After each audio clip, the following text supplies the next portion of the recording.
Hello and welcome to Do the Right Thing, your weekly writing prompt podcast. I'm Alexandra. And I'm Jarvis. Jarvis and I are recently killed criminals and are trying to carry out our last will and testament. However, we can't write out that testament, so we can't do it. That's the problem. The problem is we can't do the writing. Exactly, but we are so filled with rage that we reclaim our corporeal form to issue you a challenge. Each week you sit down and write a complete short story using 3 or 4 randomly generated words. Then we come on the podcast, we read the story, we talk about what we learned in reading it, and then we talk about stories sent in by you wonderful listeners. Exactamundo, we're simply here to help you do the right thing. A doof media production. Perfectly in sync. Speaking of shedding our corporeal forms, because you said that a second ago, I made a new Twitter account. Oh, nice. Is this like a Stan Twitter? Theme.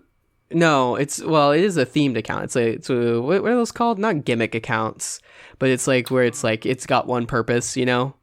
Yeah, it's I mean, like, I've only heard of like a defense stuff, but no, it's nothing like that. It's the handle is NB ideal forms, and the handle is non-binary ideal forms, and the entire purpose of it is that I quote tweet images of like otherworldly creatures or images or just places, and then I quote tweet it with the comment ideal form, and that's the entire account.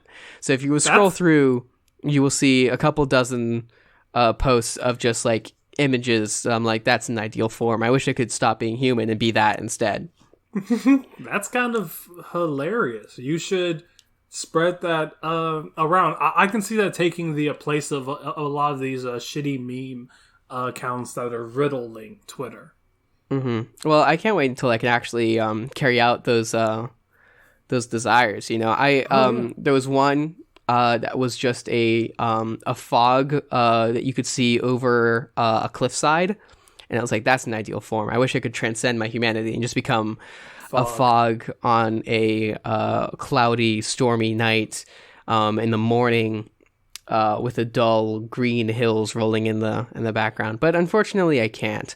Or another option on that, a strawberry hedgehog, that would be cool too.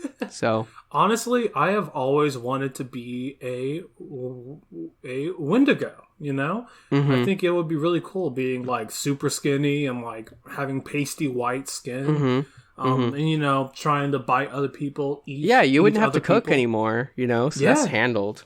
Especially, you know, since I live in a college town, there are so many people. Right. I feel like that's an attainable goal, you know? Like, I feel like that's one of the sort of cryptids that's like, there's a how-to manual on how to become that. And I feel like if you really set your mind to it, Jarvis, you could become a Wendigo, you know, just to starve yourself for a bit and then eat a couple people and then you're there. And it's, I mean, that seems pretty achievable. See, that's the hard one. I just kind of want to get bitten by another Wendigo so I don't have to starve myself. Does it also work that way? Yeah. It does. Apparently, if you get bitten, but the Wendigo doesn't eat you for some reason, you also turn into a Wendigo. So I think that's the like better way. I just have to find a very snowy forest somewhere and just sort of like walk around at night and wait for him. You just yell Wendigo and it'll come. Wendigo, where did you go? You know, you sing that song. Caught in that sounds like anyway, like a Scooby-Doo spinoff. It probably is. Wendigo, where did you go?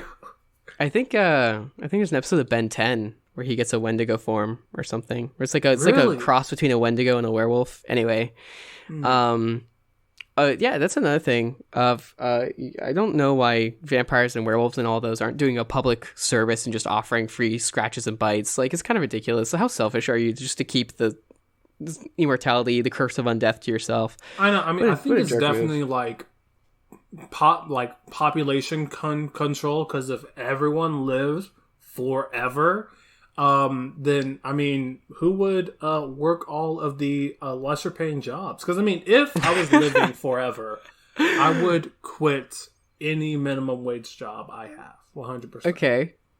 Well, then hopefully maybe businesses pay people a bit more to clean up. It won't be minimum wage anymore. That's the whole idea. So universal, or, basic vampirism. That's my congressman. You're so right.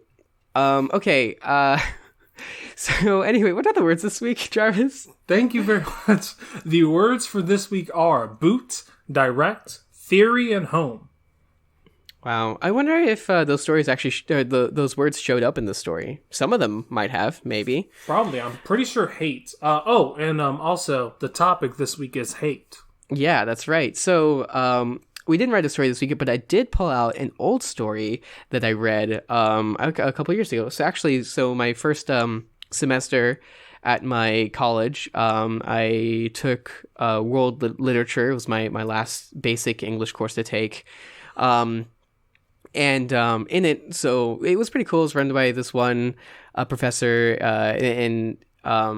well, that tells you nothing. It was run by a professor, but the theme of it was death and the supernatural, I think. And so we had a bunch of like horror stuff, and it was world literature, so we had stuff from everywhere, which is pretty cool. That's where I read the worst Gothic novel, The Castle of Otranto. It's terrible. Don't read it. It's really stupid. But we also read this collection of short stories called Kwaidan, which is you read a bit about the guy. Do you want to talk about the guy that wrote it? Yeah. So the guy's name is, let me pull it up real quick. Lafcadio Hearn, which is a pretty cool name. Lafcadio Hearn. And basically he was born in Greece, but after his parents abandoned him, he moved to a Dutch nation. And then after that, he moved to the States. And after finally settling in Japan, where he found himself a pretty good wife. And he was just so sort of fascinated by Japanese culture that he set out to write this whole collection of short stories. So yeah, they're all pretty good. I've read, I think, about 2 of the bunch, including the one that we're gonna read today. And yeah, it seems that a lot of his stories are halfway between folklore and just sort of trying to, I guess, explain a said culture in a sense. Mm-hmm. Yeah. So as I understand it, basically, there's a lot of there was basically a ton of supernatural stories in the area and written in old texts and stuff and scrolls. And he talked to people in those temples, and he was able to write them down and translate them to the best of his ability. And, he's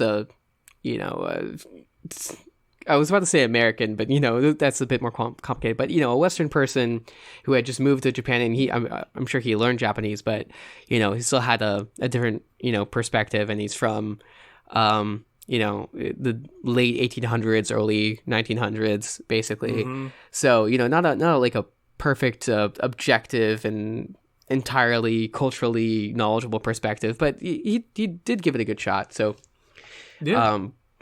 But like in the stories, he explains some of the terms to English speaking audiences and stuff. And, but there's a lot of short stories in there. Some of them are better than others. I like this one just because it was short and it had to do with hate. Mm-hmm.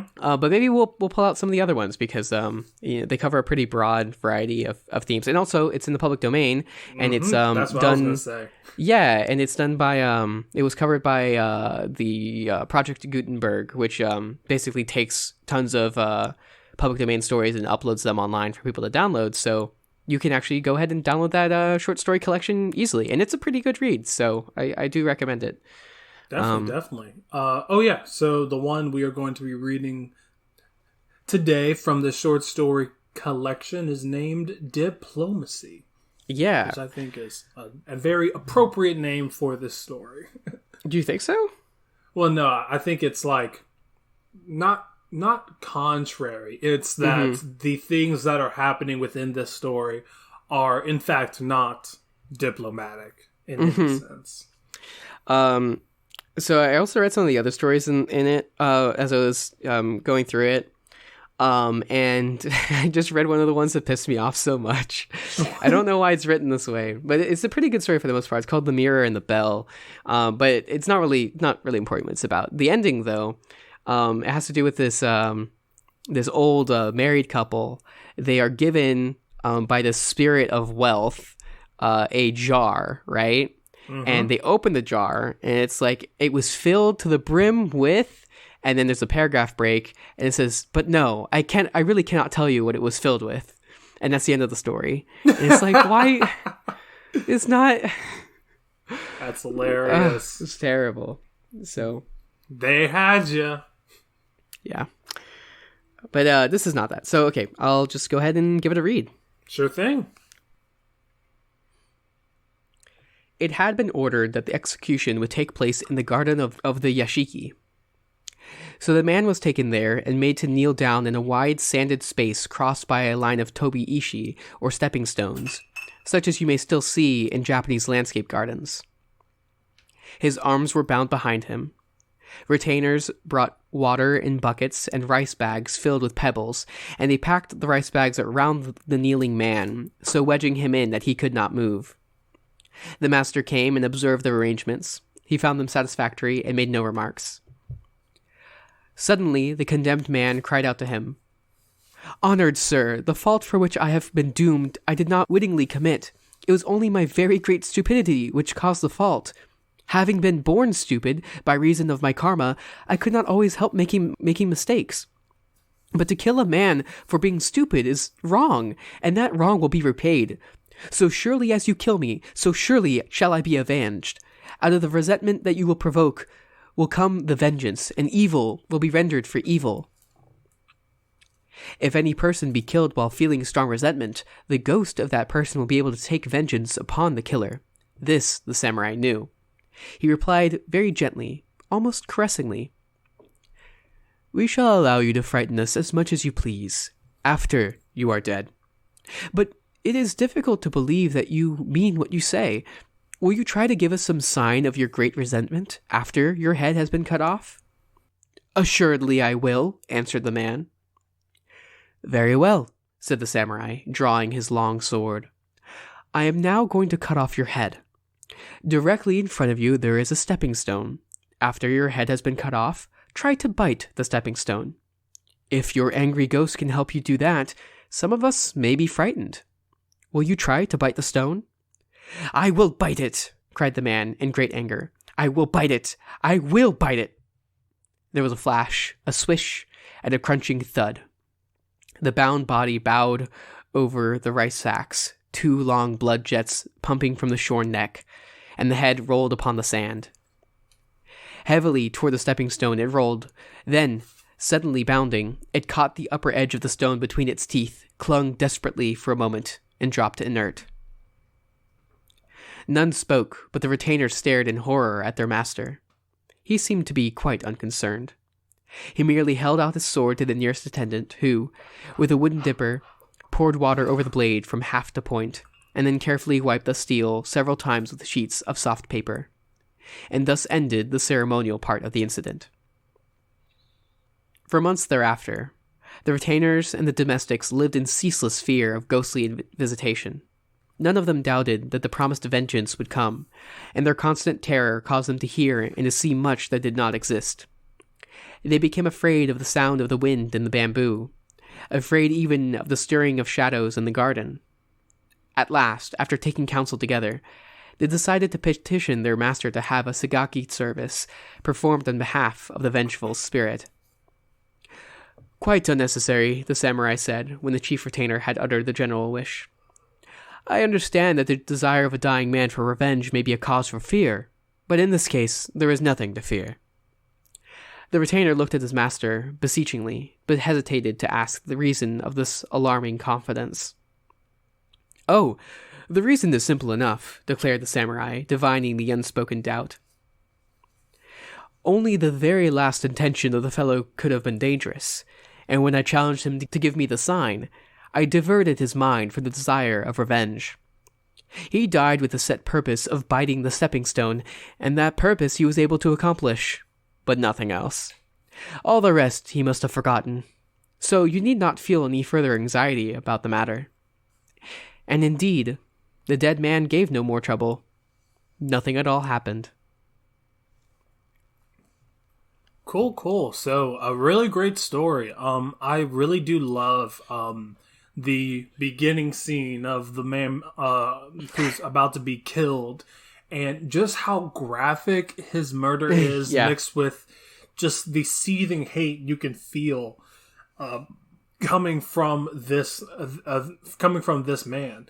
And I think afterwards it did a really great job of sort of setting up and also showing this sort of superstition that they felt about this dying man, only for it to end in a almost anticlimactic but understandable place. Mm-hmm. Yeah, it's interesting that it's a revenge supernatural ghost story, and yet it ends in a happy ending, basically, because it was like dealt with before it became a problem, which is interesting. But I think that it being so short kind of helps that out, that it's like not like you have 10 pages of build up going up to this thing and then you're just like let down. Oh, this was fine the whole time. Yeah, definitely. I really did like how we started in the thick of the action, and how all of these characters don't really have character, but at the same time we don't need to know anything about these people specifically. You know, we're just really focused on this event, and like even when they wrote that the head did roll and bite the stone, I was feeling a bit superstitious, because that is exactly what that man willed in his last final moments. So yeah, I just thought it was very interesting how they sort of tackled this supernatural air that this story has. Yeah, and it's an interesting, lesson that it's imparting. It's like a lesson of like how to, deal with ghosts. But also, I don't know, I think there's something about how, you fill your head up with hate and then you aren't able to think clearly. How it's blinding. Yeah. Although I kind of wish that these people were, haunted by this ghost, considering they kind of do deserve it. They killed a stupid man just for a mistake. Yeah, just for being stupid. Yeah, it's not his fault. He was just stupid. Yeah. So, yeah. But this sort of theme about ghosts be able to carry out their final wish comes up several times in the collection. And yeah, there's at least one where actually in the next story, where this woman she commits suicide out of shame, but like in her suicide note she writes what her last wish is going to be, and then that does get carried out basically. And sort of this implication that like, yeah, if you die for any reason with this a very strong feeling in your heart, your ghost will carry it out. Which is also probably maybe a little concerning view of death, but maybe it gives some like utility to something that is often viewed as futile and kind of pointless. Oh, definitely. Yeah, I just really like how this story seemed to take a lot of historical elements and mix that in with a lot of these supernatural elements, and while also truly being its own thing. And I do feel that the moment after the man died, that sort of like really small moment of them really believing in this sort of superstition and how it sort of clouded their judgments to the point of even starting to do this sort of ritual for the person that they did kill. I just really thought that was a really great moment. And I almost do wish, that they were either really haunted or that moment would have been extended in a sense. Because I feel that is where the emotional impact is versus the pure hatred that we feel in the beginning. Mm-hmm. Yeah. Yeah. This is a a fairly short story, so there's not quite too short. much to go into it. But yeah, I thought it was an interesting perspective, and I did feel that it fit the prompt well. That this sort of hatred was used to carry out something totally meaningless, just because it he wanted to scare people. Yeah. Yeah, definitely. Well, all right. I think that's all we really have to say about this story. So I think it's high time to move on into our listener submitted story section. Absolutely. So who we got this week? Yes. So this week we'll be reading stories by Glittering Coast, Jarby Jazz, and Nippleton. Hell yeah. And the first story for this week is by Glittering Coast with Scam Bait. Yeah, so this is a cool story. So we have a hacker here sitting behind their computer screen, and we hear them listening to a call center call someone.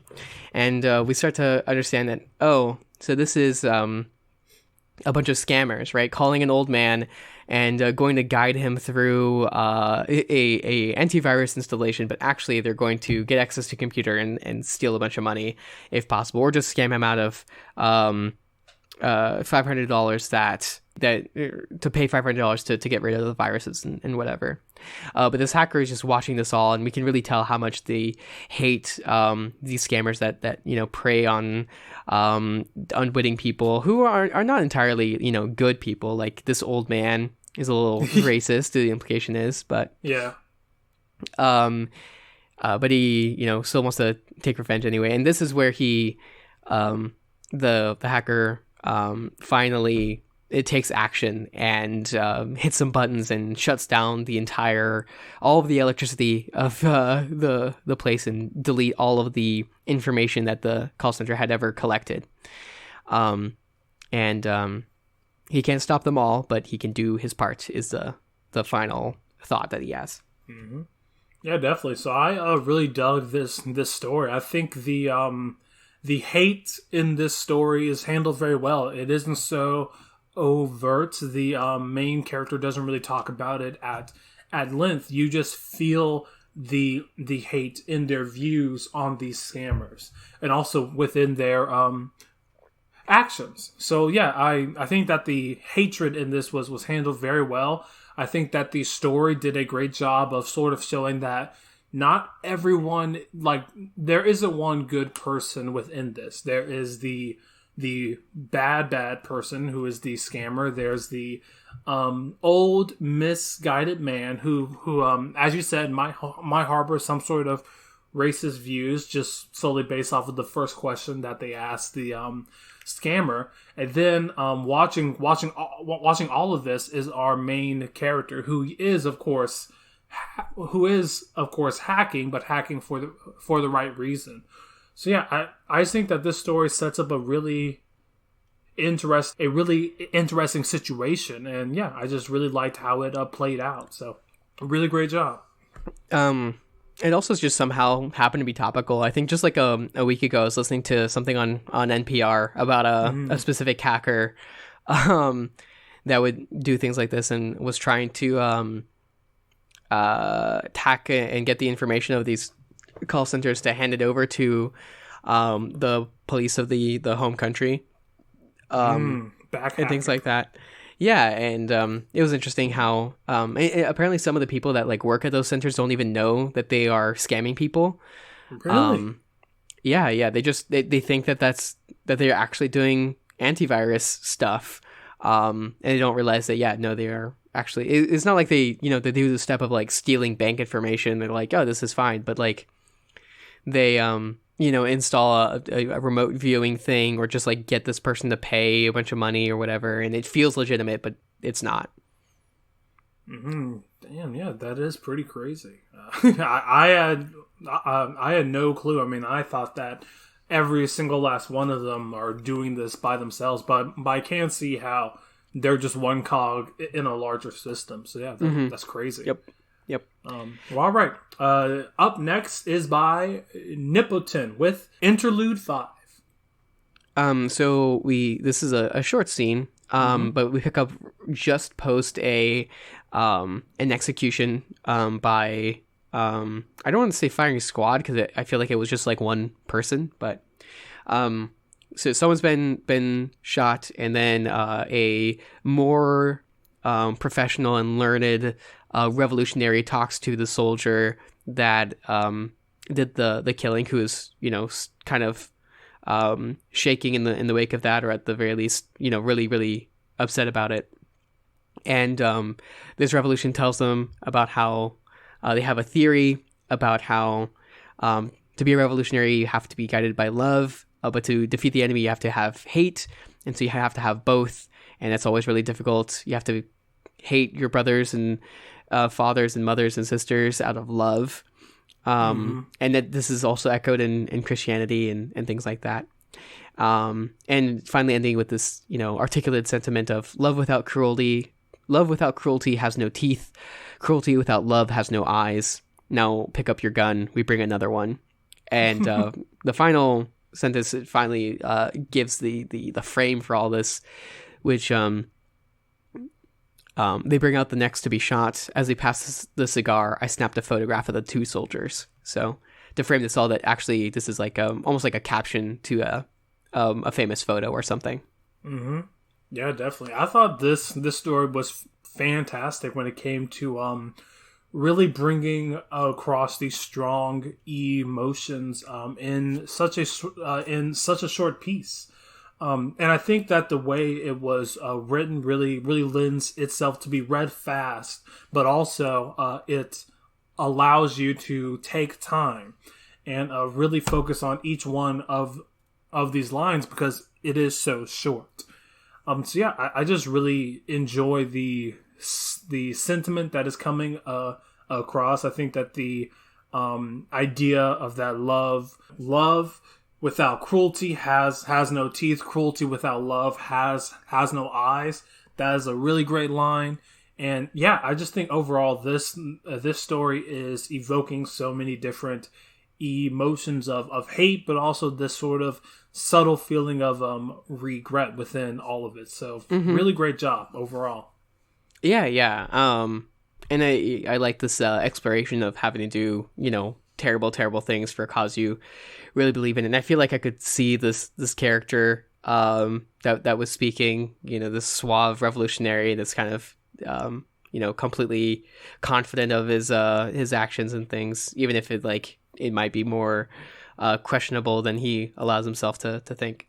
Yeah, definitely. Our final story for this week is by Jarby Jazz with Victims of Grenfell Are Still Without Reparations. Yeah, so this is an interview done between a prime minister that was elected for 10 years and a interviewer. And the interviewer throughout this conversation is thinking to themselves what they really think, even though when they ask the questions, they're just doing the ones that they've been coached to and directed by a director, and not really pushing at all. And it's clear that in the end that this piece will probably be framed and done as complimentary as possible to this former prime minister. And this prime minister, it talks about what a struggle of a life they have because they're harassed by journalists and things, and they have a bunch of wealth, and people say that that's bad and they don't deserve that. And then we get into the main controversy. This thing about Grenfell is that there was this apartment building or complex that burned down. Presumably people died, or at the very least their homes were burned down, and that this apartment complex was partially owned by at least half of the parliament, including this prime minister. And this prime minister just denies it and says that no, it was anonymous that framed them, that burned the building down, and then changed the hacked the numbers to say that they didn't. It's interesting that hacking showed up in both of these, but yeah. But that there's no one to blame. and it's not his fault at all. And then he doesn't remember if he actually owned this building or not, and a bunch of lies and things. And the interview is pretty upset about it. But in the end, it's sort of implied that even though this whole interview is done in favor of him, that maybe he's sort of indicting himself. He turns to the camera and says, I hope people show some empathy before typing a reply online. Some of us are in the public eye, must constantly be showing a brave face that we can never be in public. Some things we experience will never be understood by the majority of the public, like having to pay higher taxes, the excessive bureaucracy and forms that need to be filled out, and having to accept any lasting consequences for any small action we make. So I ask the public to demonstrate a little understanding. Please and thank you, Britain. Which is just like, wow, what an obnoxious asshole. Yeah. He thinks all these are problems. But we end with a bit of pessimism as well, as the interviewer thinks to themselves, I want to say that the public will see through this and realize he's a piece of shit, but the past decade has soured me to that notion.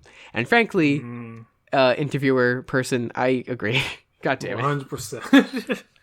Yeah, but I mean, honestly, this is a really well constructed story. I mean, reading it, I thought, I could totally see myself thinking that this is an actual interview, because both of these characters feel very believable. It feels like the prime minister is putting up this front of feeling guilty, but you can also really feel that he doesn't feel that way, and that as you see, as he's shifting blame from this to this, it just really feels like this prime minister is trying to save his own ass. And I mean, that's scene at the very end where he's asking for forgiveness when there's nothing, like there's no reason why anyone should forgive him.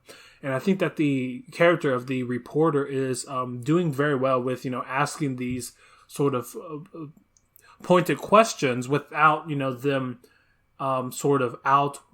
without them outwardly sort of attacking the prime minister. I think overall this is a really well constructed story that that really does lend itself to creating these really great characters in this really strange situation. So overall, really great job. Yeah, absolutely.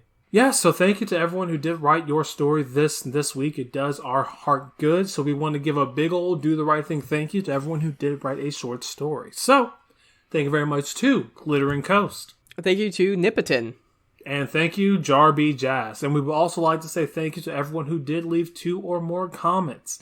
Leaving comments not only lets you put all of your thoughts on your own story out there, but you are also providing someone else with crucial feedback that can only make them and you a better writer.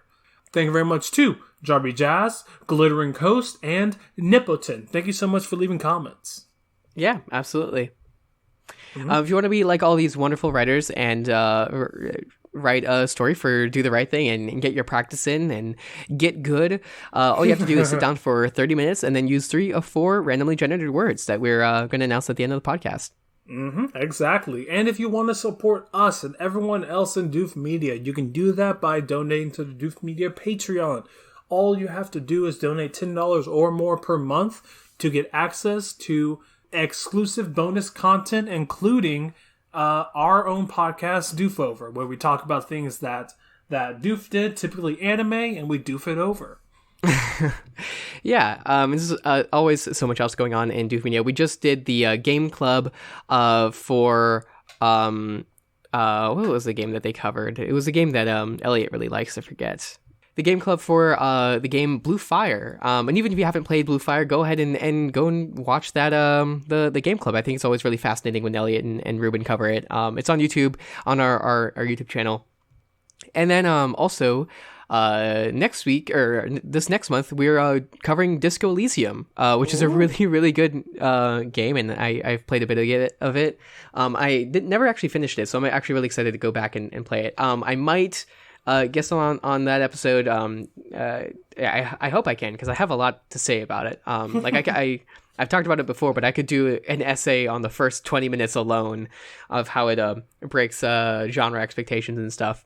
I'll probably actually be streaming at least a bit of the gameplay of it on the Doof Media Discord, if not on the Twitch, because I don't know if my computer can still handle Twitch or not. But yeah, so I'm really excited for that. Nice. Well, all right. I think it's time to get into next week's word. Next week's topic is over competition. So just write a story about any sort of contest, game, or competition, and make sure that you use 3 of the 4 words of winner, duck, comment, and laser. So a winner is a person who has won a competition or any sort of contest or any sort of any sort of thing like that. People call someone that is very successful in life a winner because they win at life. I think it's the implication. A duck is both a noun and a verb. So a duck can be the animal, the type of bird, or you can duck, which is to crouch down, and the implication is to dodge something that's going to go over your head, I think. Comment, which is to say something in response to something else, or it can be a noun referring to the statement itself. And then a laser, which is a very precise beam of light, or it can be a lot of other things. I think laser is actually a acronym, or what's the word? Initialism is what the word is. What does it stand for? Laser stands for LASER, light, abstract, server, erase. No, it's not. Nope. It stands for laser, laser doesn't stand for laser. Laser stands for light amplification by stimulating emission of radiation. Okay. So yeah, a focused beam of light, but also it can be used as an adjective like laser focused precision, which just implies something very precise. And there's other words that also, it can be used for. So those are the words. I chose the prompt of competition because it's just something, really in the traditions of stories. They show up in some of the oldest stories. Some of the epics have contests and stuff, and so it's interesting to me how it's something that we view it because it's not like part of the natural world. It's entirely a human-based thing, right? But it is extremely natural, or not natural, but like endemic or normal for humans, I suppose, for us to have competitions and to care about them and to invent them and to compete against each other and the world. So what's the story that you're going to write, Jarvis? Oh, yeah. So my story is going to be about a critically acclaimed laser tag competition where it is 2 Titan teams, the Red Rockets versus the Blue Beetles, in a all-out brawl of laser-focused laser gun wielding. They'll be ducking. They'll be jumping. They'll be climbing all over the aggro crag. And the whole thing has a spectator element because there are 2 very critically acclaimed commenters, both of them fresh off of the Super Bowl. So this will be a pay-per-view only event, but I hope you can come out and watch the laser off. What a beautiful story. Thank you. I'll keep it short. My story is going to be about it's also about a laser tag competition, but specifically about the duck that became the winner of it. And the duck went in there and just blasted everyone left and right, knocking them out of the course. But afterwards, someone made a comment that the duck must have been cheating because it was just using a flashlight. Wow! Like a really like it was like a really big flash, because it made it so it didn't have to like aim because it was like a really big, and it was so he cheated. Yeah, so yep. That's not the right thing to do. No, it's not. Bye. I'm ready to stop.